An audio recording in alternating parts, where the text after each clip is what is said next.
Welcome to another episode of Rider Club Radio, the only podcast on the entire internet about tokusatsu. I promise. I'm your host, Jeff. And I'm Liam, and actually it's the only podcast on the internet, period. Everyone on Earth doesn't have a podcast, for sure. No, definitely we're the first and last ones to think about it.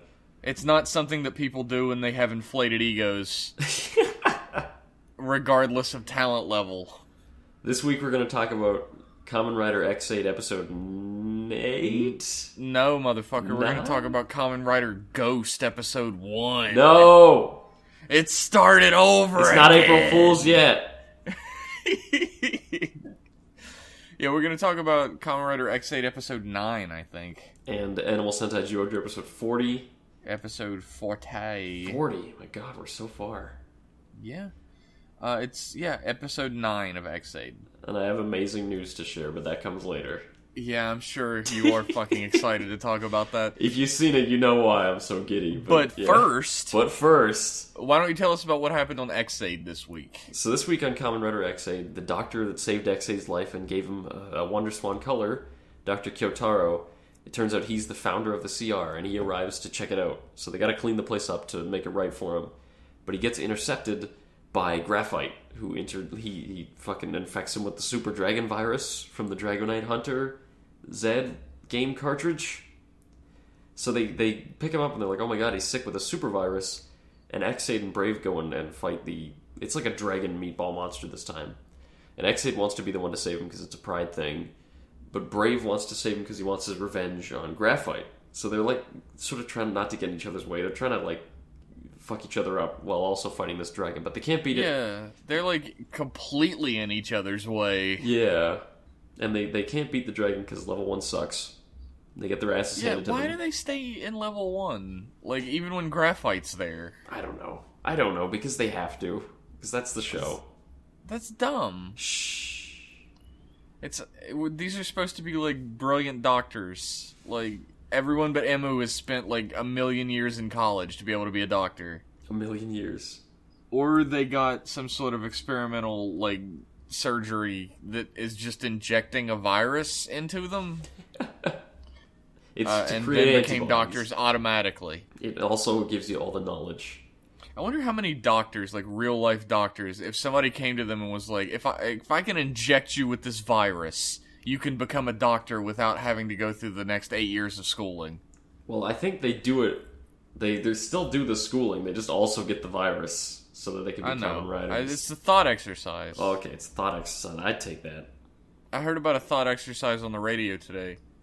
Where would a giraffe wear a necktie? At the top of its neck or the bottom of its neck? I'd say top. I'd say bottom. Really, motherfucker? Is this the Exactly. conversation Like, where we're would gonna the have collar? tonight? Where would the collar of the shirt go, motherfucker? On the top. On the bottom. Look, let's not discuss this. No, this is what the podcast is about now. Welcome to Giraffe Cast. 72 weeks of a discussion about where the giraffe would wear his tie. Continue with your terrible synopsis. Okay, Dan Kuroda has the Dragonite Hunter Z Geshat. He fixed it. He created the full one. It's got a little dragon head. It's all fancy. And Snipe's like, I don't suppose you could give that to me. And Dan's like, actually, no, I can't. And he walks out. And Dan has the best line in the episode where he's like, I don't know who I'm giving it to, but I can assure you it won't be you. He's like, And fucking Taiga has this look on his face like somebody just kicked his puppy. He's like, oh! He's like, Taiga, don't stress out too much about it because you're not going to get it. Sorry. Yeah, he just fucking, like, he was so aghast that he got owned that fucking hard.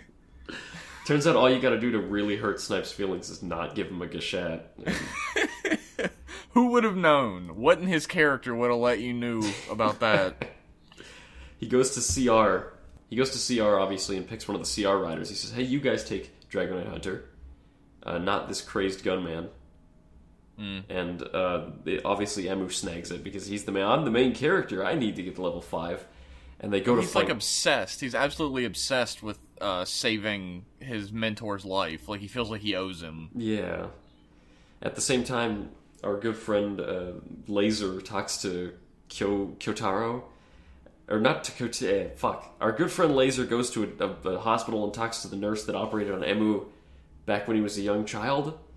And he says, "Hey, Emu never She's received." just a nurse. She had nothing to do with his surgery back then. She's just giving him records. And she's like, "Oh, he got an operation when he was young." And it's the operation. The director reveals that it's like they give you a bit of the Bugster virus so you can be immune to it.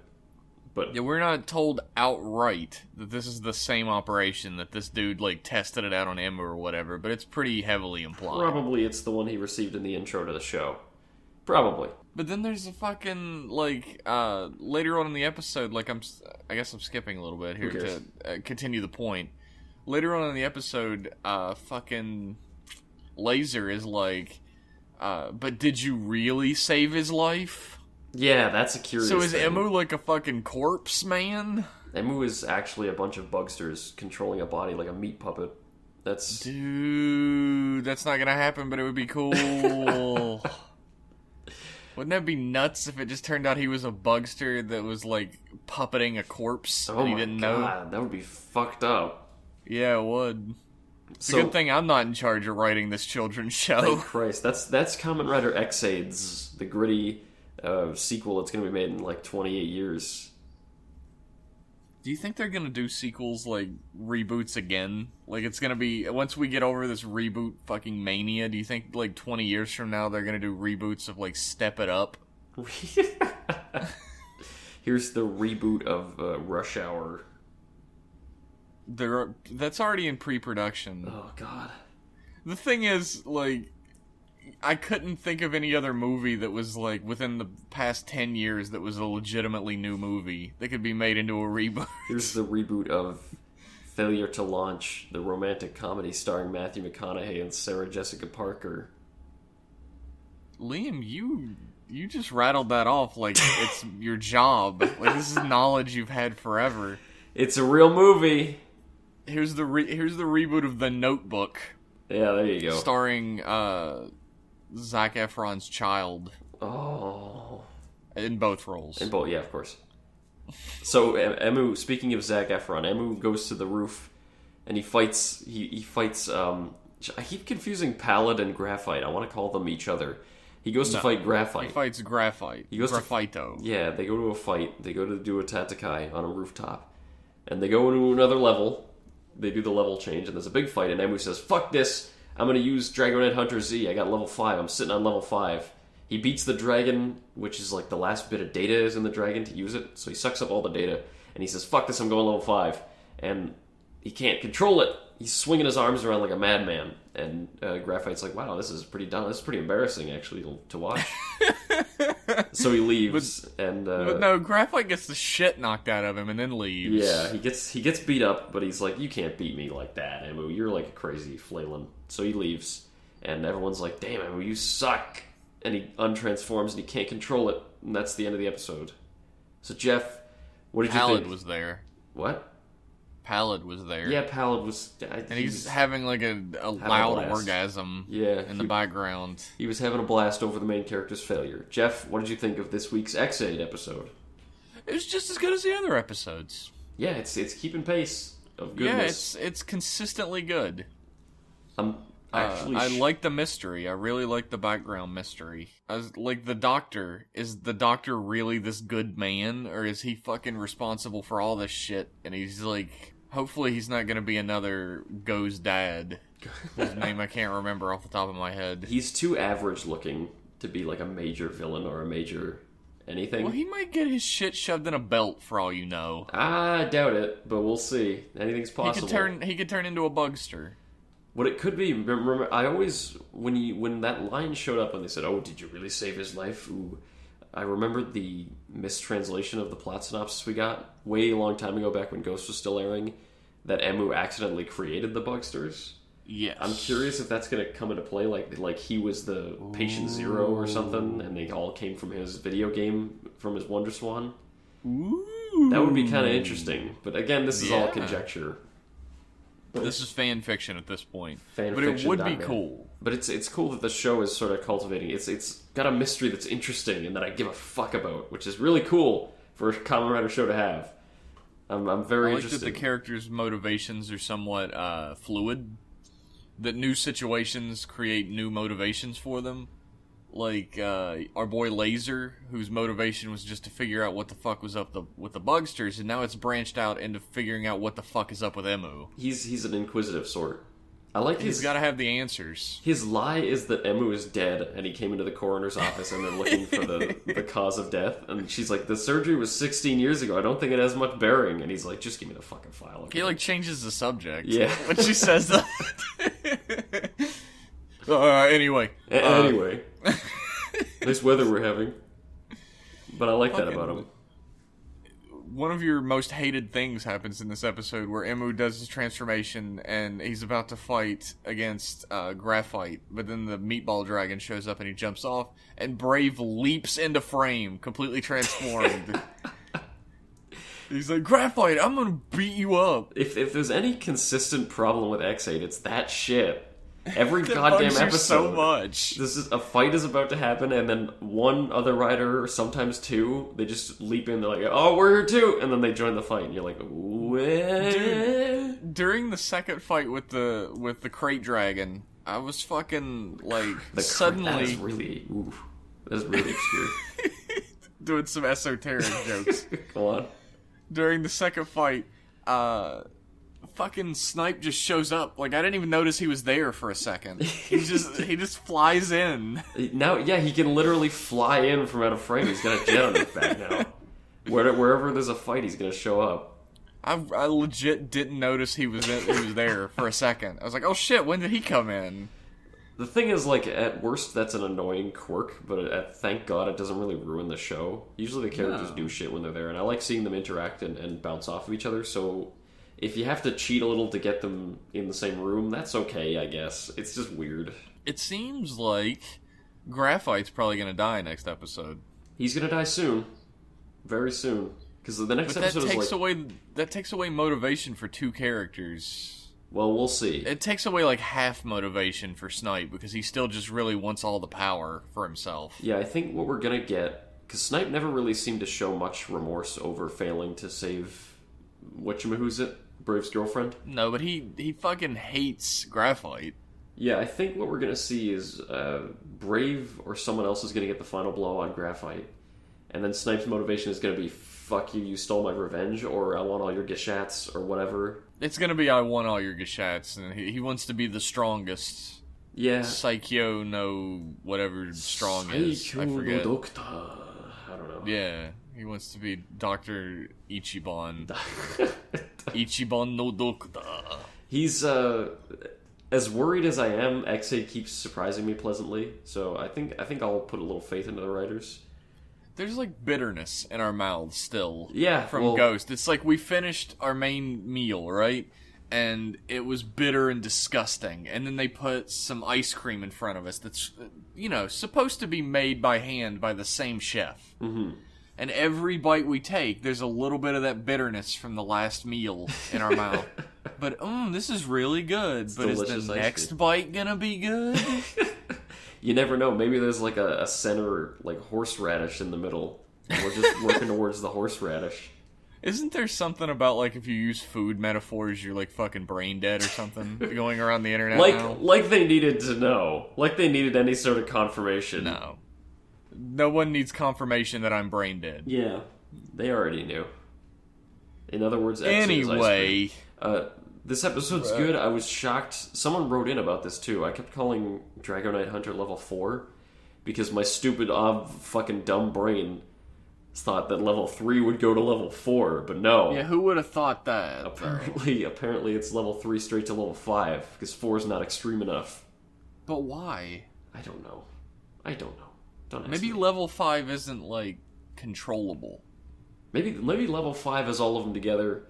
And level 4 is when you have each part, but I don't think so. Apparently, X8 goes up to level 100 in the movie. 100? That's what someone said in a message they sent us. I've seen level XX. I've seen level 99. I don't know what else they're gonna do. XX? That's Mighty Brothers. Dude, I can't wait until the upgrade to that one. If you know what I'm saying? That's for the unofficial parody. This ain't Kamen Rider XX. Yeah, that's for the Brazzers video. Oh my god. I mean, they make parodies of everything these days. Kamen That's Riders... Wood Rocket. Not that I would know. I'm an upstanding member of society. Not that I obviously had to look it up right now because I didn't know it off the top of my head. I had to check. No, I didn't look over at my DVD shelf or anything. No, of course not. Actually, if I looked over at my DVD shelf right now, I would see Teenage Mutant Ninja Turtles 2, The Secret of the Ooze. That's a little worse than having Brazzers, actually. Okay, well, maybe this will make it better. Babylon 5, 4 discs. Alright, never mind. Just stop reading. Just stop. I've never actually seen Babylon 5, is the weirdest part that's there. You just have that huge collection of Babylon 5. I got a Babylon 5 poster, never seen it. When they first revealed Dragon Knight Hunter, I said it's a Monster Hunter ripoff, and now I'm 100% certain it's a Monster Hunter ripoff. Well, yeah, it's 4-player. It's a co-op Gashat. Yeah, it's a co-op 4-player game where you try to take down a giant monster. Yeah, that's pretty much the bread and butter of Monster Hunter. Remember when we played Monster Hunter? Yeah, you remember back in those days when we played video games together? Back in like a month ago? That was like 6 years ago. That was like Liam. 6 years ago. I remember we had so much fun. We were like, yeah, this is great. And then we got to the point where they're like, yeah, you're going to have to grind a shit ton if you want to keep fighting monsters. We were like, well, this game's over. Well, it was fun. Weird that there wasn't a credits sequence after the ending, but whatever. I felt like the story didn't really go anywhere, but whatever. The screen went black, that's all that matters. Yeah, No, fuck it. My problem, my worry is that Kamen Rider Brave is never going to develop much. It's very easy to see that looking at his character. As much as I like him, it's very easy to see him just being a completely static, like, oh, get out of my way, intern, every single episode. It's scary. I mean, he doesn't have to make leaps and bounds every couple episodes or whatever, but he has to change. At some point, gradually, yeah. He doesn't have to change into being like, actually, Emu, you're right, I need to love the patients or whatever. That would be even worse. He has to do something different. Yeah. I wouldn't be surprised if after this arc right now, they give him a little break. I wouldn't be alarmed if he had a little break after this. But I'd like them to get back on him after this. Dude, all 4 riders have to be in every episode. Yeah, I know. I was actually shocked that Laser didn't transform in this episode. Yeah. He was doing investigating. He didn't feel like fighting that day. What would you do if you were like a clerk or something at a hospital? Like you're just hanging out behind the desk and a man in like cut off capri pants and a leather jacket worn as a cape walked up to your desk and said, "Hey, I need records on this guy." Well, if he was a coroner, so I mean he's got a license and everything. Why is there only one hospital in this fucking city? Is this not Tokyo? I don't know. Sometimes, I feel like Tokyo has more than one hospital. Sometimes in Kamen Rider they specify. Sometimes it's a made-up city. Sometimes they specify Tokyo. And sometimes it's just Mystery Town, USA. It's just... USA? It's just like a... A lot of people speaking nothing but Japanese in this United States town. It's an immigrant community. Yeah. But they just never specify that would explain the one hospital, though, if it was an immigrant community. I think we're solving it. Yeah, we're making sense of this. We're unraveling the plot here.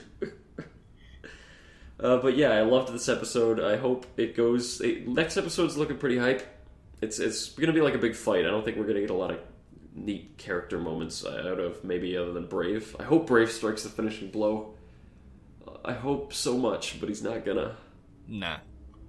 It's just perfect for him. But I'm excited for the next episode. I want to see what level, I guess level 5 on all of them is going to be.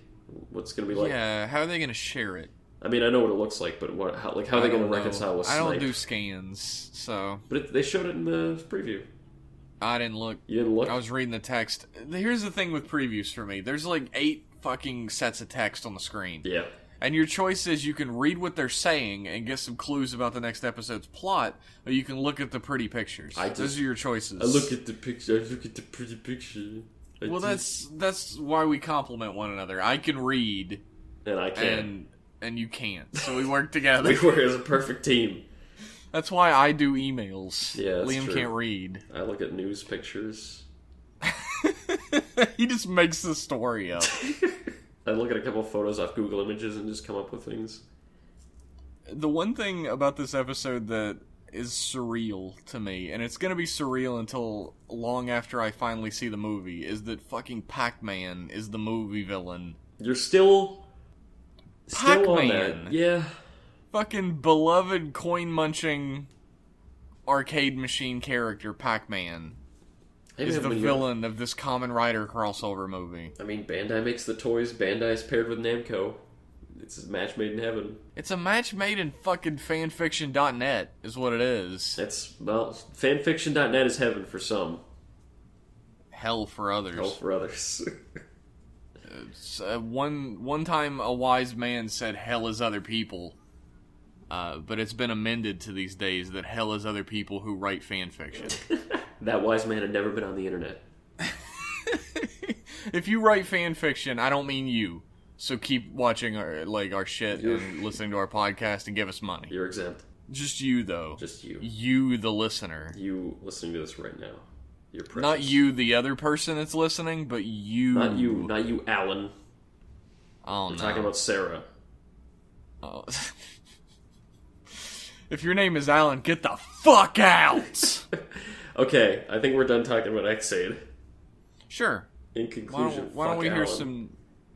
In conclusion, fuck Alan, the character from Kamen Rider Ghost. Yeah, actually, yeah, I'll get behind that.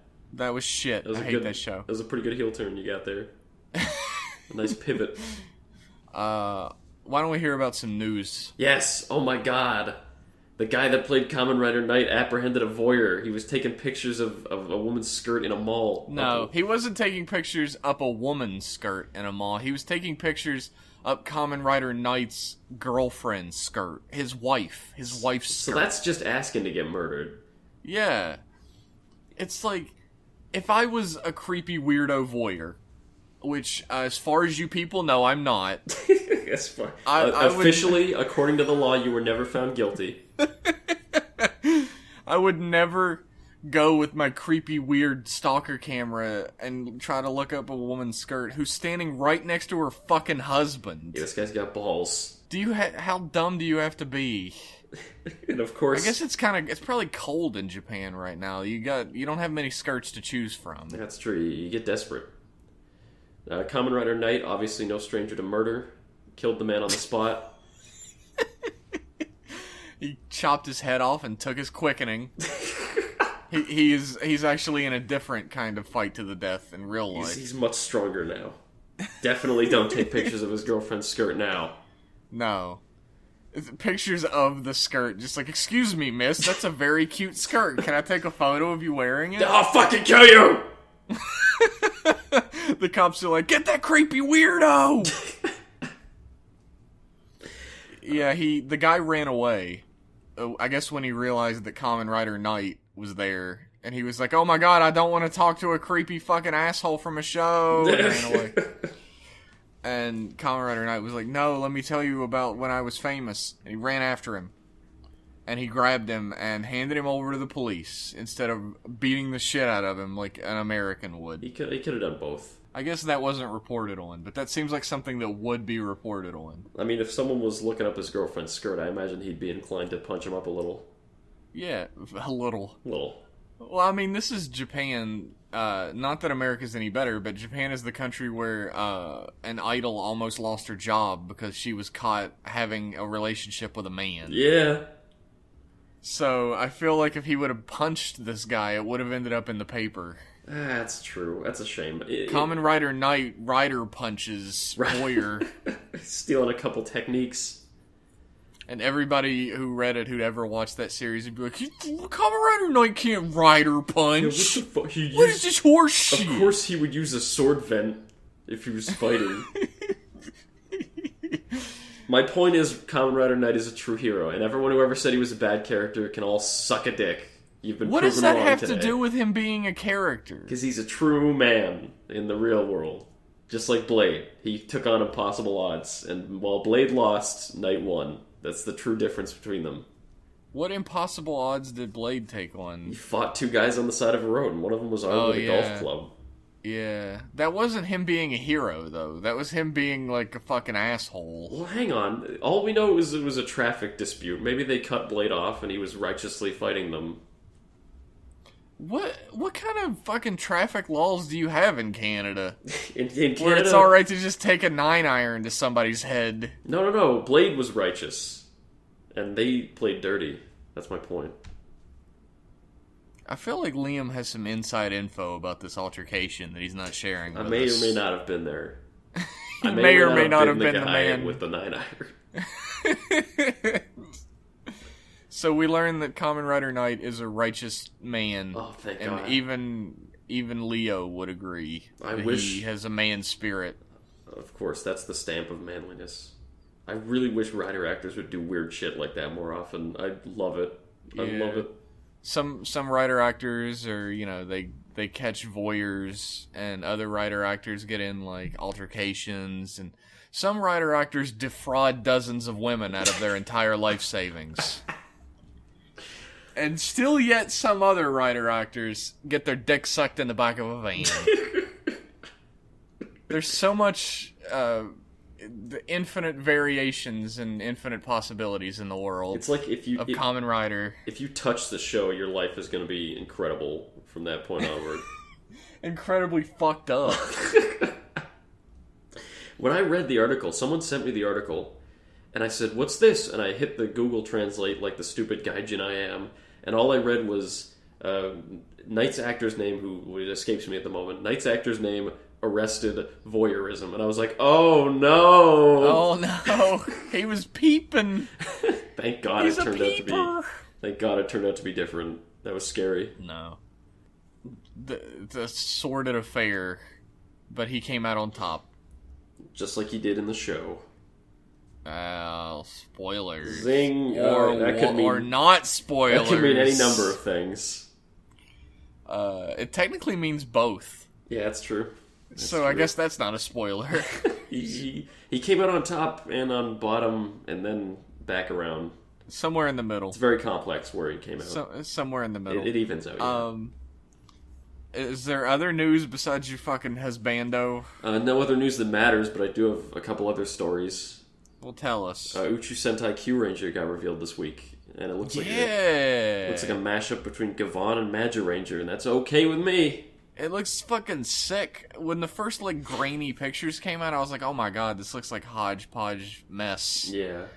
And then when the actual full shot of all of them standing in front of their transformation devices, looks sick as fuck. It's like a hodgepodge awesome. Yeah, there's a gold and silver ranger up front. Yeah, there's a big, huge bull that actually has a different sort of silhouette than the rest of them. Yeah, he's gigantic. Yeah, it's very cool designs. Like I said, it's Magiranger in that you have the faces that look like animals, the visors that look like animals. But then there's they're constellations. Yeah, but they look like animals to me, bro. Some of them aren't animals, dipshit. What ones? Libra. Oh yeah, there's the Libra one in it. Well, look, it's the similar design philosophy. Yeah, of the shaped visor. The symbol in the visor. And there's Metal Heroes armor on them, which looks great. It does. It's they've chosen some really nice tones for the colors as well. Yeah. None of them seem really garish, and there's a clear separation between the Yellow Ranger and the Gold Ranger. Yeah, it's easy to tell. Which is always a problem when there's a Gold Ranger on a team with a Yellow Ranger. Half the time, the only difference is the Gold Ranger's slightly shinier. It's a real far cry from Kyuuranger. Kyuuranger, from the neck down, extremely minimalistic. These ones are a lot more complex. I like it. Yeah, I can't wait to see them in action. I'm hoping it's not Ghost Syndrome and the suits are too bulky for them to do much in. Oh, yeah. Yeah, oh my god. It would suck. But I mean, they get around that with Metal Heroes stuff very well by having a lot of articulation. So yeah, I mean, if Kamen Rider G3X can exist, then I think these guys can exist. G3X mostly just walked into a place and started firing his guns. That's fine with me. If these guys just nuke everything with guns from a distance, that's okay. America Ranger. Americanger, actually. Americanger. Each one will represent a state. There's fucking 50 of them. And you get the poor sucker who's like, "Oh, I'm Delaware." I'm the Delaware Ranger. I would feel worse for the poor sucker that has to be like the fucking like Kentucky Ranger. The Mississippi Ranger. I'm the Milwaukee Ranger. I'm the Wisconsin Ranger. Like the fucking Mississippi Ranger comes out and poses and like dun dun dun dun dun dun. Slavery was only outlawed 20 years ago here. Oh, it's not historically accurate. The extra Ranger would be the Walker, Texas Ranger.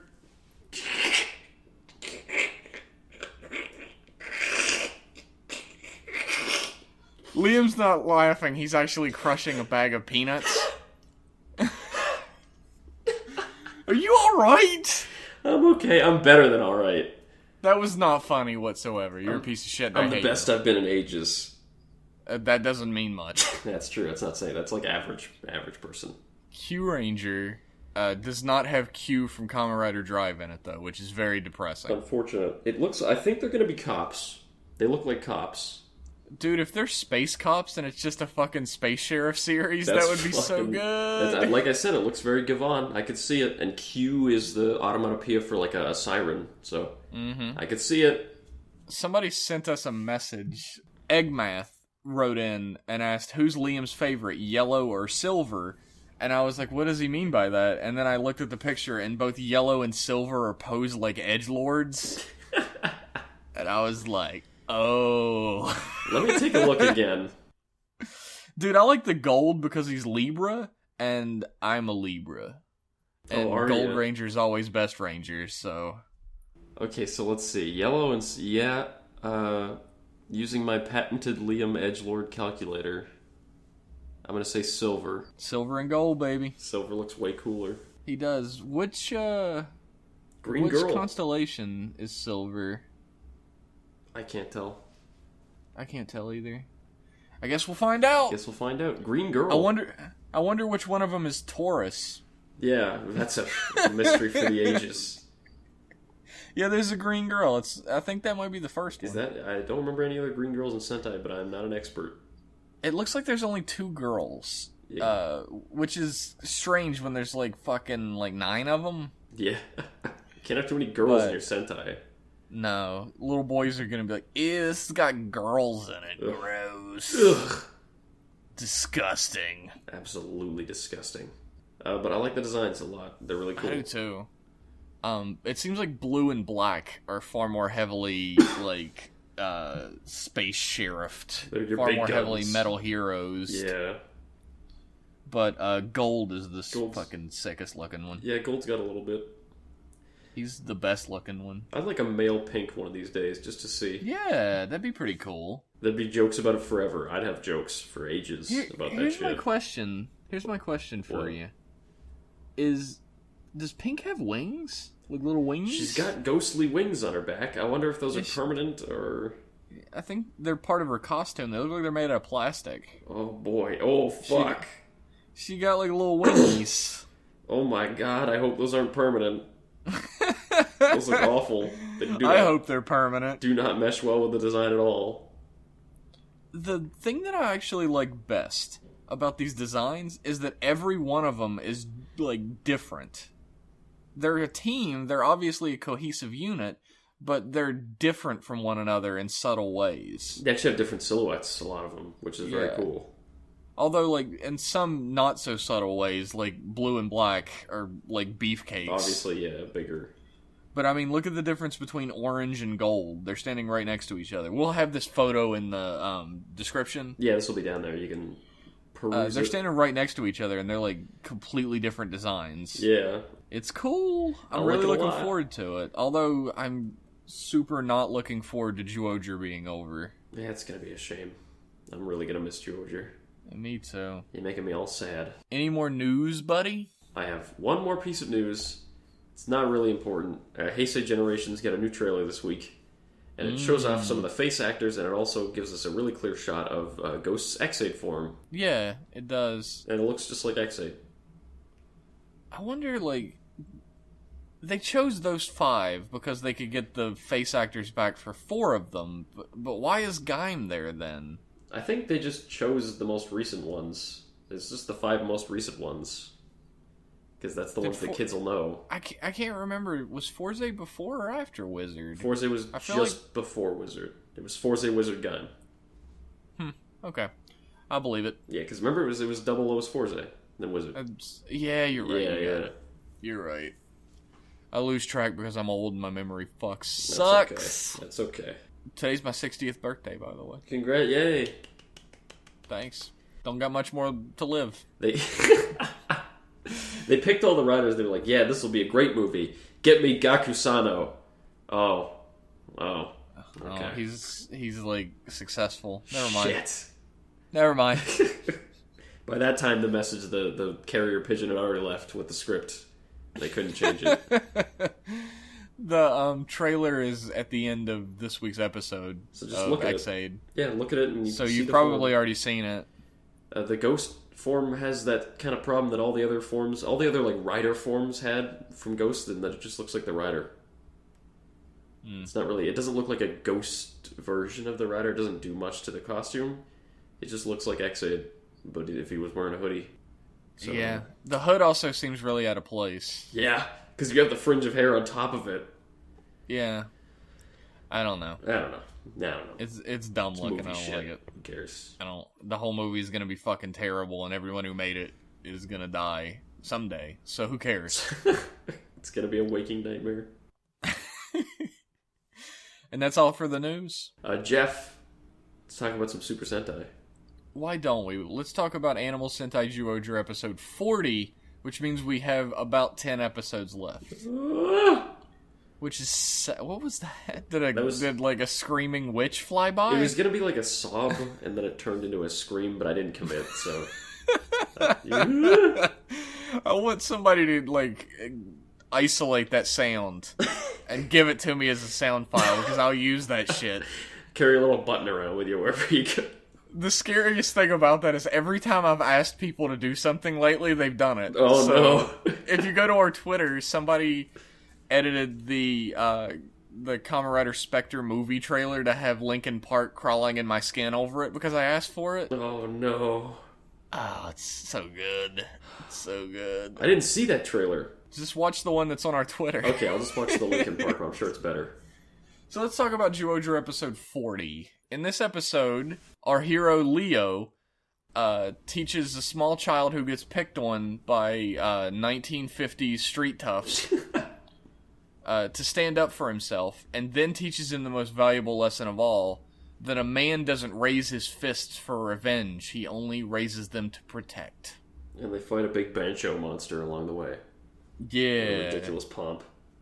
This might be one of my favorite episodes of this show. I was thinking while watching this, I know Leo's not my favorite ranger. It's Tusk. Tusk has had a serious lack of spotlight throughout this whole show. He kind of has. But, he had some spotlight. He had a lot of spotlight at the beginning. Yeah. And it's waned. But fucking Leo episodes are the highlight of this show for me. I'll come right out and say it. They're the best. They're so good. Leo's character is so well defined. He's so likable.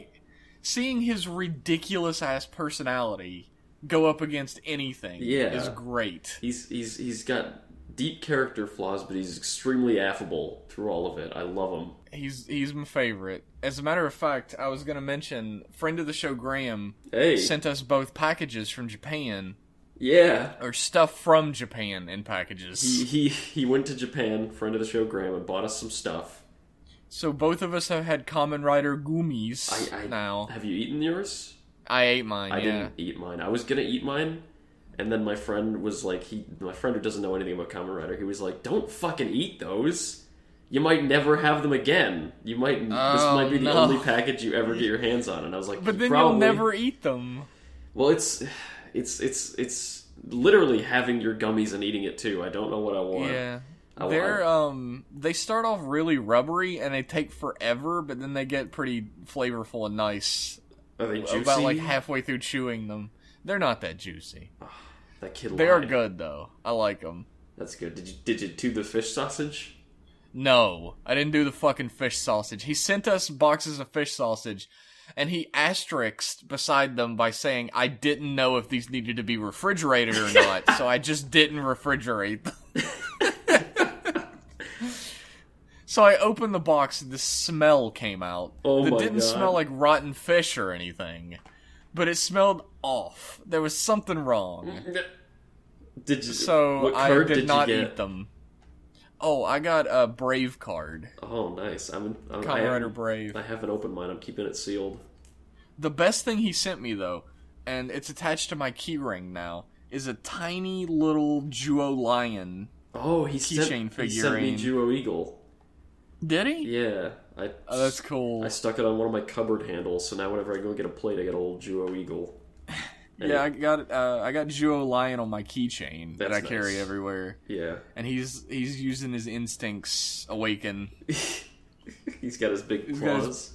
He's got his big claw hands, and he's kind of doing like the cat pose. Yeah. The Japanese cat pose. Yeah, with the hands up Yeah, it's really great. It's the pride of my tokusatsu collection now. So thank you, Graham, for that. Thank you so much, Graham.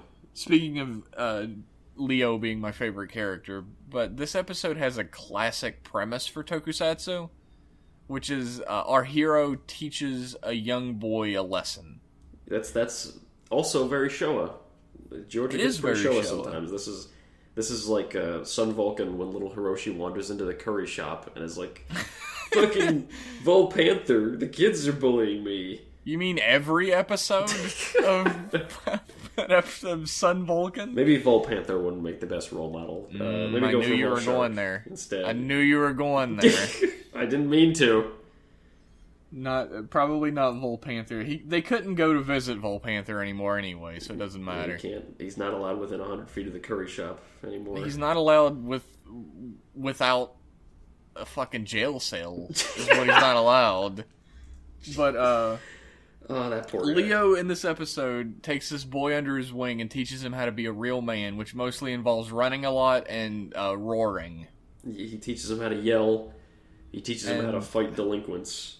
Yeah, he scares the delinquents with Leo's help. He unknowingly, Leo's helping him. He doesn't know. Mm-hmm. And the delinquents all run away, and the villainous Kubar decides to create a duplicate of one of the street punks, and tricks little Hiroshi, whatever his name is, little June, into punching Leo with this weird hand glove thing that electrocutes the fuck out of him. He comes up to punch Leo, and Leo does not think at all that something might be off when he's wearing this cyber glove. No. Well, Leo's an idiot. Yeah, if you never noticed. That's true. But Leo's standing there and he goes, "Didn't even hurt," to this little boy who punched him. You stupid child, you can't defeat me. He's pretty much like, "Oh, you want to fight me? Good. Let's fight." I'll take you on. He's like, "You little shit, I'll teach you a lesson." I trained you for one day, you getting all cocky, you little motherfucker. He was gonna put that kid in the fucking ground if he didn't get electrocuted. He was gonna be the end of that child. So he electrocutes him, and then Bancho Man shows up, whose goal seems to be stealing pants. He steals everyone's britches. Might be a Japanese thing? I don't know. It's probably part of the Bancho stereotype to take people's britches. Maybe. To their school uniform. I love the monster in this episode. The monster had such a cool design with like the big fake lapels on the front of his suit. Yeah, and the giant pompadour that's like to a point. I love the stereotype of the Japanese punk high schooler. I do too. It's to me the funniest thing, and not only being able to see that on screen in this Super Sentai show, but being able to see him bounce off of Leo, who's like his perfect foil. They're both like big, tough, dumb guys, but Leo is like an honorable, big, tough, dumb guy. Well, my favorite moment in the entire episode is when little Hiroshi realizes that he's hurt Leo, and Leo's gonna die because of him, and he says, "I'm sorry," and bows deeply. Yeah.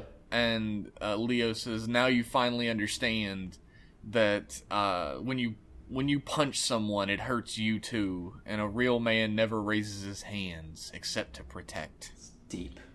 Which is a great lesson. It's a good lesson to teach anybody. Kids. Georgia has some good lessons thrown about. It does. Don't hurt people. Friends do banter. Don't trick women. That's a good one. That's a good one for children. I'm not gonna make a Super 1 joke, but you know where I was going with it. We kind of fall back on the same jokes sometimes. Super One's been exhausted. We're gonna have to leave him for like a month.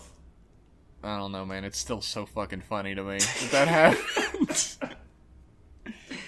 Anyway.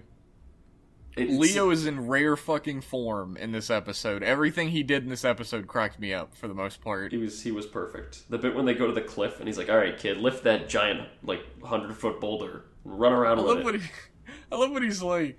After this, you'll be like the strongest, and nobody will be able to stop you. And they're like, "What the fuck do you mean?" And Tusk goes, "Do you mean throwing him off a cliff like a lion's mother does?" And he's like, "Yeah, of course."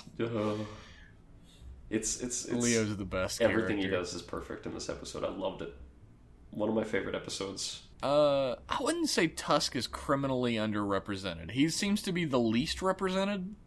Tusk is an ensemble character. He doesn't work so much when he's the focus. He works as the foil to everyone else's antics. When someone else is in the spotlight, and he's like, "Hey, that's weird." That's his role. No, when he's the focal character, he works when crazy shit is happening to him, and he has to deal with it. Like when he was. When the little girl thought he was the prince. That was a fucking fantastic episode, yeah. The fucking curmudgeonly bookshop owner hired him. That seems like it was ages ago, but I loved that one. It does. Or when he had to, team up with Misao when they didn't know each other very well, and they were both awkward as fuck. Yeah. Man, I really envy kids. Those were... Little kids who are watching this show, like maybe it's their first Super Sentai show, and they get to start on this fucking masterpiece of a TV show. That's true. That's good. This is a high point, though, is the thing. Like, who knows if anything's going to be this good in Sentai again. Hopefully they grow out of it before Sentai turns to shit again, before there's another bad season. Which, I don't know, could be next season, for all we know. It could be next season, could be 10 seasons from now. If the inverse Toei suit principle, or whatever the fuck I called it, holds true, then this, Kyuuranger is going to be terrible. We'll see. The Super Sentai Second, this might be the death of the Super Sentai Second. That's true. For people who've only been listening to this podcast since we started, since Kyuuranger began, we didn't used to talk about Super Sentai whatsoever. Yeah, because Tokyuger and Ninja sucked. Yeah. So we didn't, I didn't like them, so we didn't watch them. I hated Ninja. I didn't watch Tokyuger, so... Tokyuger didn't really grab me. I hear it got good towards the end, but the beginning really did not pull me in. Yeah, that's what I hear too. But we have the luxury, since we're a Rider podcast, we have the luxury of dropping Sentai when it's not good. We don't have that luxury with Rider, but with Sentai we'll do it.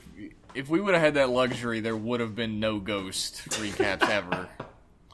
But yeah, if the new season of Sentai becomes bad, we'll give you a heads up that we're dropping it ahead of time. Probably. And you can do a change.org fucking protest or whatever, who cares? If you get, 300 signatures, we'll keep it. That's all of our listeners. If every one of our listeners signs it. There you go. We're a democracy here. That's the goal you have to reach for. Not even majority. It has to be all. It has to be unanimous. Jeff, we've been talking about Sentai? I love this episode. I loved it.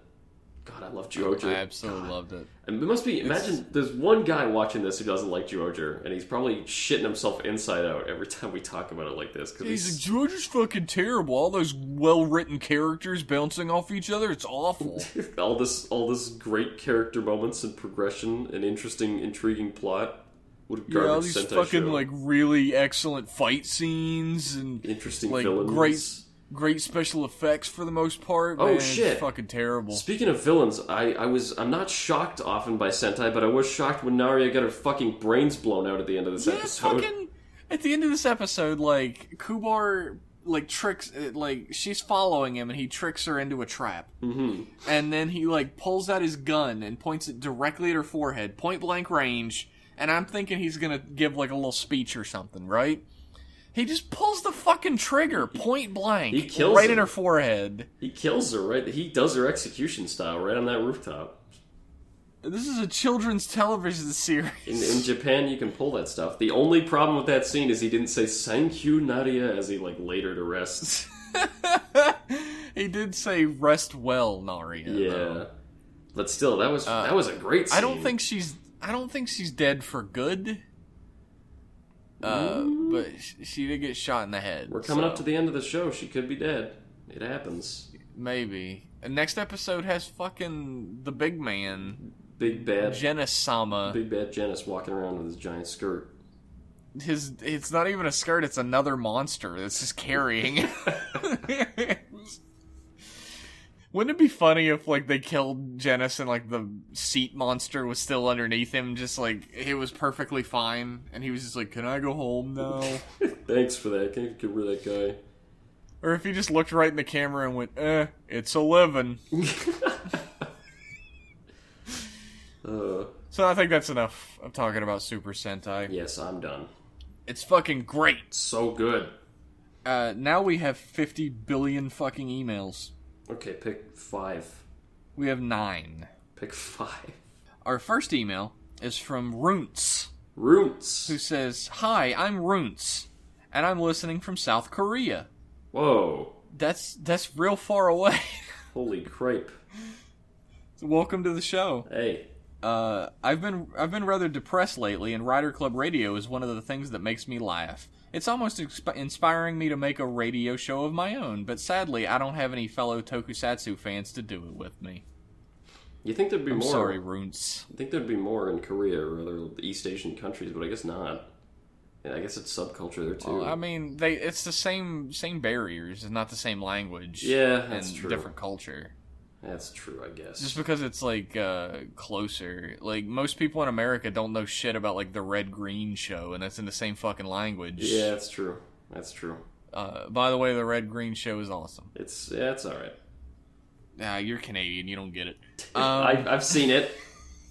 It is Canadian. So, yeah. I'm waiting for your episode 8 show, since my favorite character is Hanaya, who became my favorite character because of his awesomeness in episode 8. He is pretty awesome. Yeah. By the way, Hanaya's last name literally means flower shop. Isn't that so sweet? It doesn't fit him at all. He's the kind of guy who'd trash a flower shop if he thought there was a gashad in it. So anyway, I'm attaching some stuff I drew since my email seems a little lame with only 4 lines of content. Wait, what? I want to see. I'll show you after the show. Okay. He drew a picture of Emu and Asuna, and a picture of X8 and Poppy Peepa Papo. Oh, I want to see. And he drew some Juo cubes. That's pretty sick. Or I'm assuming, actually, that's probably she. So I'm gonna go with they. PPS. I would say everything is awesome about your show except one thing. We love sweet little Poppy Peepo Papo, and the amount of hate is, like, almost scary. It's almost scary, but it's not. I was with you until the Poppy love. You get the fuck out of here. Poppy was in this episode, and it hurt me. It physically hurt me. It was physically painful. Especially during the fight scenes. I'm like, you're not supposed to be here. Get out of here. She does. She gets the heck out of there real fast. Yeah. Poppy. I mean, they minimize her presence, which is fine. She's not, like, constantly throwing her face in your face like Onari did. She's miles better than Onari. Onari was far more egregious. And at least Poppy's a cute girl.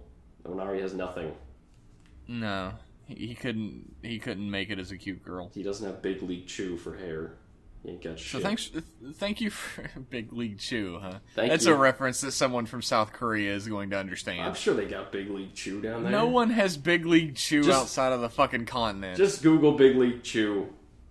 Yeah. Any Europeans listening to this? Thank you. Thank you for writing in, Runes. We appreciate it. Thank you. Especially all the way from South Korea. That's now crazy. We have people who wrote in from Bangladesh, South Korea now. South Brazil? America, Brazil. Yeah. We can literally say we have fans all over the world. How crazy is that? I can't say that, man. The words won't form in my mouth. Fans might be going too far as well. We have listeners. We have people. Our next email is from Dave. If you could see any of the Rider novels or SIC hero sagas get produced as a movie or V-cinema, which would it be and why? Personally, I'd love the Double novel to get made. Double's my favorite, and during the run of the show, I really wanted a Philip solo adventure. The novel is just that, and I wanted to see it fully realized. Either that, or the SIC Hero Saga where the O's cast teams up with the Wizard cast, mostly because Birth seems to get a proper final form in it. Well, I was going to say the Ryuki novel, but I've talked so much about that. But just imagining seeing that shit. You can't make that into a Oh, movie. yes, you can. It would just be rated R. Get the fuck out of here. But my second answer was also the double, because I wanted to see Kamen Rider Cyclone in action. Yeah, that's actually my answer, too. Like, Kamen Rider Joker is the hypest shit in all of Heisei. Yeah. So seeing his counterpart get into action would be killer. That is pretty neat. If I had to pick another one, though, there was an SIC Hero Saga where Kamen Rider, or where Shadow Moon becomes Kamen Rider White RX. That was gonna be my answer. I sniped it. Fuck. You Kamen Rider sniped it. So yeah, we're just eating all of each other's answers today. Yeah. I want to see White RX. I have to come up with my own answer now. As I'll talk what you think. As disgusting as I think it is to bring Nobuhiko back after Black, I think that's the worst mistake that RX ever made. I want to see what the hell White RX would look like in motion, and not like as an SIC. I think that'd be neat. There's a lot of SIC sagas about like the Showa riders going on further adventures together and stuff. I'm not familiar with any of those. So I'd like to see some of that done. Anything with more Showa? Can't really. I want to see a live-action Kamen Rider Spirits. That's what would be the fucking hypest shit. But I don't even need live action. I want like a beautifully animated anime. Like some red line shit. That would be the balls. Of Spirits. That would be the hypest shit ever. Yeah.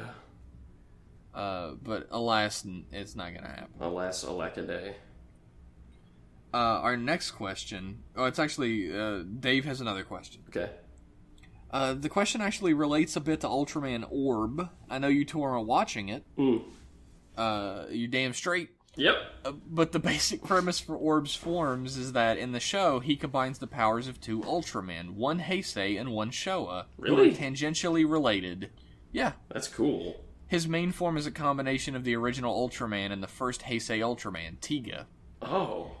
In his spin-off Ganbaride style game, he can pretty much combine any of the Ultramen or their various forms together. That's so cool. Then, if you two could combine any two Rider or Sentai hero powers in a similar fashion, so one exclusively Showa plus a Heisei main forms only, what would they be and why? Oh my god. I think, I think I know what Liam's might be. Alright, take a guess. I thought that yours would be Stronger and Kabuto. Yeah, that's a good pick. I think that's a good pick because they fight each other and they both have. I love Stronger's power set. He's one of the. They're both Kabuto Mushi. They're both Kabuto Mushi, but I love they have two of the coolest power sets of their era. I love Stronger because I love the whole electricity thing. The whole if you fall in the water, you're fucked. That was one of the big action themes in Stronger, where he would fight a monster, and the challenge would be, I gotta get this fucker in a body of water, because then he could just shock the whole lake. I love that. And Kabuto, of course, has Clock Up, which is the coolest thing that was ever invented by humans. That's true. So to see those two together, he'll clock you up, and then he'll electrocute you 10,000 times before you can even blink. I think that's really cool. I would, you got me on that. That would be the hypest shit. You gotta pick one for me now, though. Okay, I think you would say... Oh, shit. I think you'd say the original Kuga.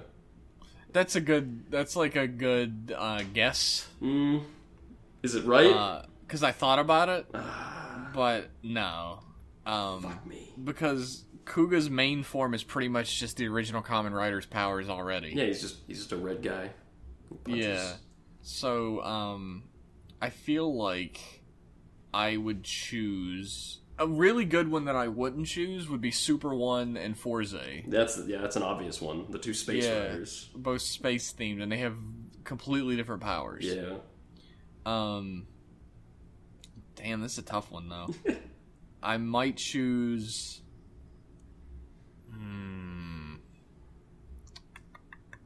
It's tough, man. I don't know. How about... Ichimonji and gills. I don't know. I don't know. You're just choosing random ones. He screams in horrible pain while he rider punches you. A lot of the thing about like the Showa riders is that they tend to be fairly similar. In their power sets, yeah. Yeah, in their power sets. Theming tends to be different. What about Skyrider and Snipe? So you could fly twice. I can fly twice as high. Just like that butterfly in the sky. It's really tough because I would love to choose Black as my Showa rider. Oh yeah. But well, Black has a unique thing. He has Kingstone Flash, which is just a little plot coupon, a little get out of jail free card. Absolutely. But who is the Showa version? Who was the Showa connection with Black? Exactly. I don't know. Maybe if I chose Joker, like Black and Joker are very similar, but Joker has regular Kamen Rider powers. It would just be cool, okay? All the Ultramen have pretty similar powers, and he combines them just the same. That's true. So, yeah, I'll choose Black and Joker. Yeah, that's the right stuff. I remember in Heisei vs. Showa, one of the coolest scenes is when Black and Joker fight each other, and Shotaro says the same thing. He's like, oh, the two Black Riders going at it. It's Black and Black RX versus Joker. Yeah, somehow they got Black and Black RX in the same room. I don't know. Yeah, Shotaro says, two Black Riders, huh? I feel a certain kinship with you. Yeah, that's what he says. How did you remember that line? Because Joker's the fucking tits. Yeah. That's why. Yeah, that's true. Well, thanks for writing in, Dave, and he thanked us for taking the time to answer. No problem. Would have been pretty awkward if we didn't answer it and you had already written thanks in the email. Yeah, no kidding. You would have wrote it for nothing. I'd like to point out we got an email from Camille, who told us an actual name last time, but I don't remember, and they didn't sign it. Who asked us about the Drive Saga Mach and Heart movie, which I didn't see. Oh, I saw, and I'll say really briefly, I didn't like the Heart half, and I thought the Mach half was entertaining. I was entertained by it. Take from that what you will, but we'll talk about it next week when Jeff sees it. Yeah. I've had internet problems the whole week, so it's a miracle I watched the 2 episodes I did watch. Yeah. Our next email is another novel by Jake. Okay. And me saying it's a novel doesn't mean that it's bad. You wrote all this in. I read all of it. Yeah. It's just we're in a time constraint. We're already over an hour. We gotta get out of here. I don't want this to be like my other podcast and end up 2.5 fucking hours long. I don't want this to be like my other podcast, M Class Podcast, found here. I didn't even plug it. You plugged it for me. Yeah, that was M Class Podcast. All right, that was M Class Podcast. It's about Star Trek. Go watch it. It's Christmas time. I figured I'd do you a solid. Thanks. No problem. Jake's questions are: 1, how do you think Pallid knows Emu? And that's for them to know and for you to find out. I think it's because he's a genius gamer, and Pallid is probably a game character like Poppy. Oh shit! I bet he's a mascot from a Tetris game, and he came out. That's my guess. That would suck dick, and I'd hate it. Question 2: do you think, and I'm biased, I really hope they only cooperate for that episode, the co-op between the 4 riders will last after next episode? No. Nope. The that's riders, definitely not going to last. The riders fight each other in the intro. There's no way. It's just like for this episode, it's like, well, we gotta. It's the only way. And 3, are there any henshin graphics / design, the visual effects and particles of how they transform, i.e., doubles tornado, the blade card projections, etc., that you find particularly cool? I like the hexagonal fragmenting of the Kabuto riders transforming. Yeah, shit, I was going to say the Kabuto rider. When they put the Zector in it and it radiates out from the belt, it looks so cool. It does really look fucking awesome. And when they cast off and you see all the individual pieces flying off, it's a really cool effect. Yeah. I've talked a ton about how much I love Joker in this, but when Double transforms sometimes, and when Joker transforms every time, they do these glowing marks on his face when he's transforming that are the surgery scars that the original Kamen Rider 1 and 2 had in the manga. Yeah, they did that a little bit. Which is fucking awesome. When Rider 1 transforms in Heisei vs. Showa, at the end, you can see him a little bit too on his face for like a couple frames. Yeah, and I fucking love that. Yeah, that's really cool. I just like the double transformation in general. Yeah. I love... This has nothing to do with the effects of the transformation, but my favorite thing that is related to transforming in Kamen Rider, maybe ever, is the countdown in Forza, where they do like the camera skew zoom in on people's faces for each number. Well, they all count with them, yeah. It's like, most of the time it's not even them counting, it's like people watching him transform with like freaked out looks on their faces, and it does like a zoom in on it. Yeah. I love that. I've seen that little effect. And, yeah. Kabuto's transformation is really fucking cool. I hate to say the one that you said, but I'm gonna have to go with Kabuto. I love that effect. Yeah, the blade card projections is actually really cool too, honestly. When they run through it. I think that's neat. P.S. I can never get tired of listening to Joker's theme. It's the coolest. Any chance you guys could play his other theme sometime? The one that plays when he transformed in the series solo. Huh. I didn't even know he had another theme. Hey man, I still haven't seen Double. Mea culpa. You fucking suck. We might at some point, Jake. Thanks for writing in. Thank you. Our next email is from James, who says, "Hey guys, podcast is still a blast. And to answer why I listen to you guys instead of watching Xaid, it's that you guys are easier to find and faster to load." That's true. You can stream us. We got something going for us, I guess. Did that for Ghost after the Ryoma arc, which is for the best since I didn't have to torture myself by watching it. You may have answered this already, but what is the best and worst suits in Drive? My choice for best is Type High Speed, because even though it's a recolor, it's still so good looking. My worst suit is Type Speed Wild Technic, and don't worry about not knowing what it is, it just came out in the Heart movie. Have a good one, and now you can't complain about Dead Heat anymore. Dead Heat wasn't the worst, it was Technic. It was Technic by a fucking mile. It was Technic by a mile, and the thing is, I looked at the photo he included since I hadn't seen it, and this looks better than Type Technic. Yeah, it's only got a little bit of Technic in it. Just a tad. Type Technic looks a million times worse than this. Type Technic might be my least favorite suit, period. Yeah, it might be my least favorite tokusatsu suit ever. There's no bounds to how much I fucking hate it. Yeah.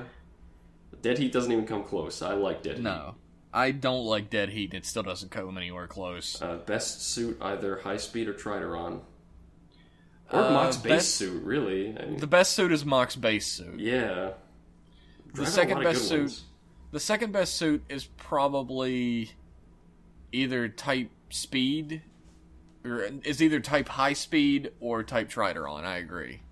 It's a shame, the Drive Driver has sounds for Type Get Wild and Type Ultra Technique, I think it was. It's a shame we never saw those, but those two, Wild and Technique, suck anyway, so I don't want every color of them. Thanks for writing in, though. Yeah.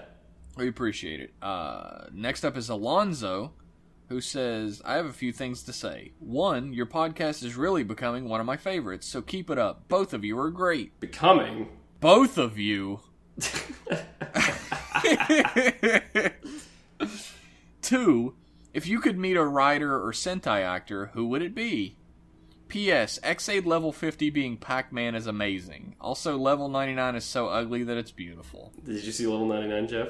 No, I have not seen level 99. I didn't put it in because it's kind of a spoiler, but if you want to check it out, I'll show it to you later. Okay. So it's pretty shitty.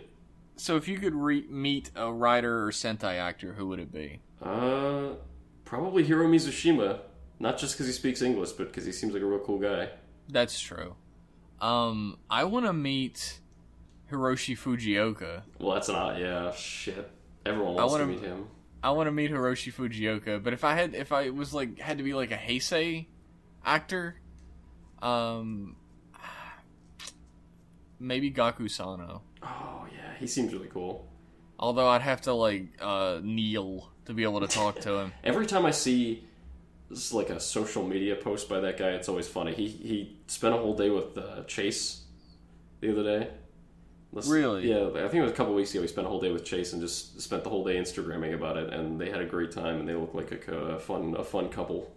Aww. But Gakusano just seems like a real good guy to be around. He seems like a fun dude. Absolutely.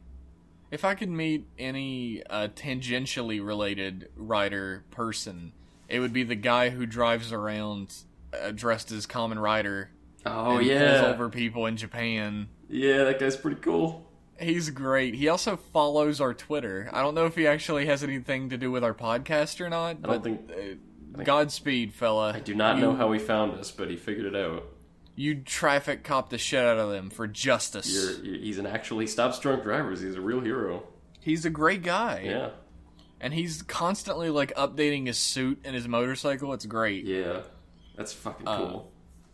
Our next email is from Shadowlight, who asks, which is stronger? Dear Rider Club Radio, first I'd like to thank you for answering my questions that I sent you in the past. You're welcome. No problem.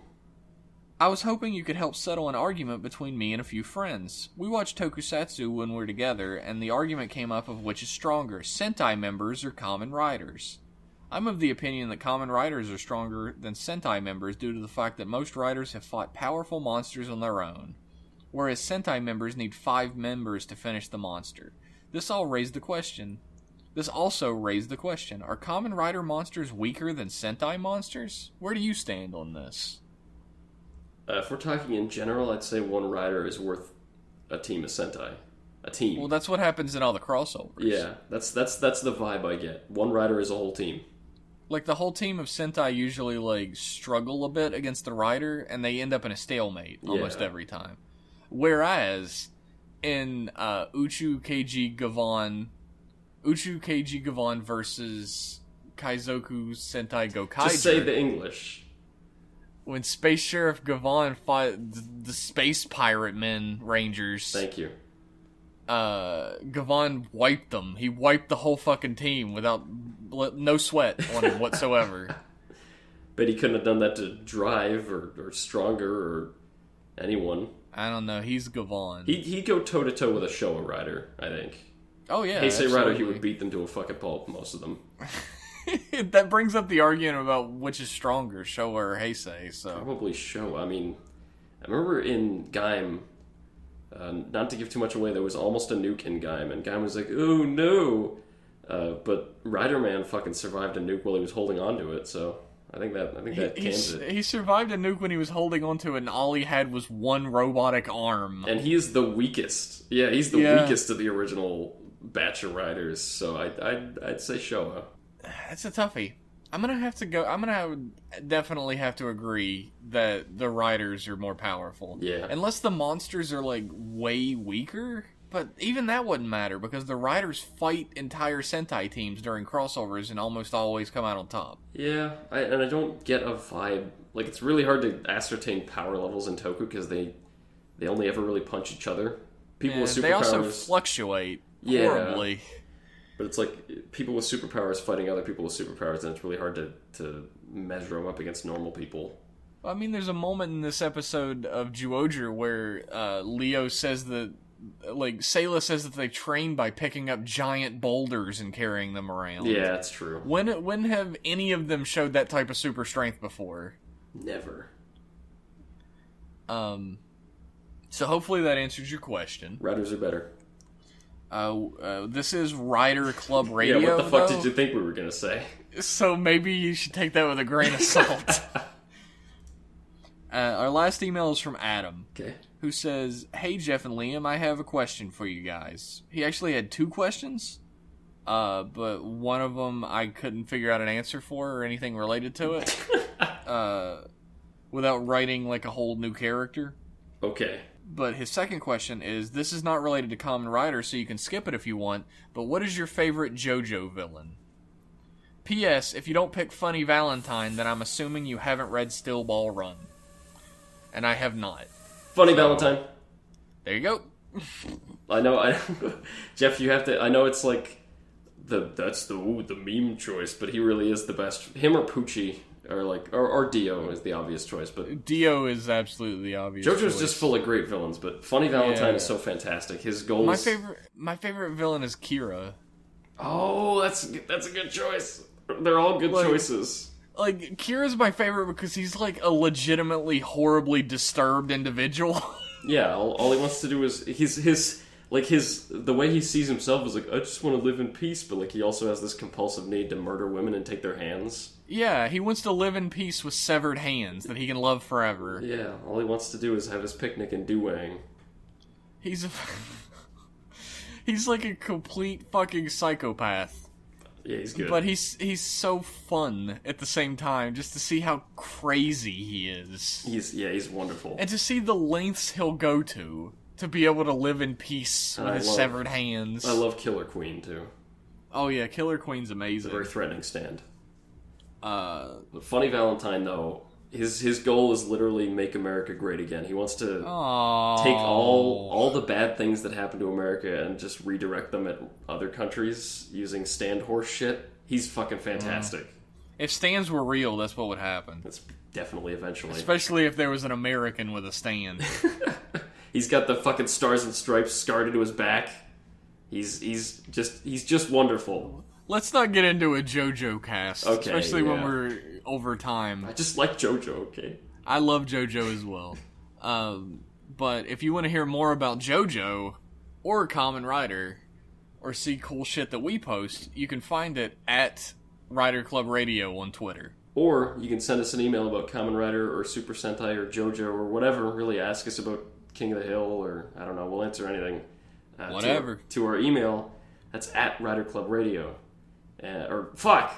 Shit. It's, you know what, it's late, okay? I worked today. It's riderclubradio at gmail.com. I've been awake since like 5:30. It's been very long. Don't break down in front of them. Okay. Don't give them the satisfaction. I just gotta hold it together for like 5 more minutes, it's okay. So thanks for tuning in, everybody, and we'll see you next week with all the same shit again. Good night. See ya.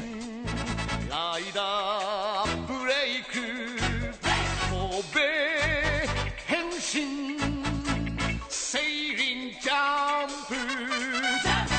壁をぶち抜け雲原へ青き大空取り戻せ見えない敵も見えてくる打ち砕くんだ巨大悪 Go go jump Go fight Rider